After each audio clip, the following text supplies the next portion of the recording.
Hi, this is Patty Stevens, and today I want to show you the features of the online calculator that will be available for the grade 11 math assessment from Smarter Balanced.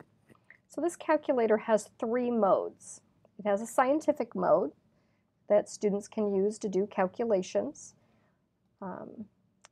Everything's available right on the screen. They've got functions and inverses. They can switch from degrees to radians if they need to. The second mode for this calculator is graphing. And when we're in graphing mode, we've got four tabs here. We have expressions, which is where we would go to enter equations. We have a window tab that allows us to set the viewing window for the graph. And we have table, which allows us to view a table of values for this function. We can set the initial x value to be whatever we'd like, and then it's going to show us the table from there, and we can scroll through the table using the previous and the next buttons.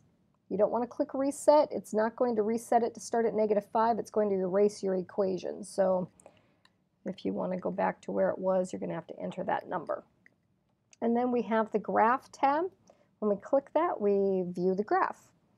There are a couple radio buttons here that work with these arrows. So when we have the radio button set on scroll, the arrows are going to move the graph on the screen.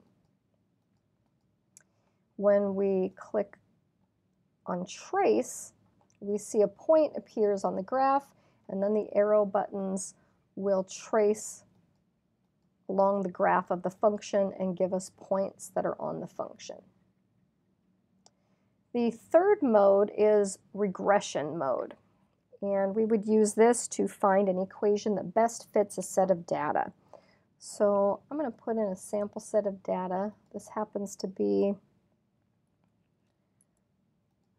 data from a quadratic function. Once we enter the data, then students would have to choose whichever type of regression model they think best fits the data, whatever they're looking for. They could choose line of best fit. Like I said, this data comes from the function 2x squared plus 2x.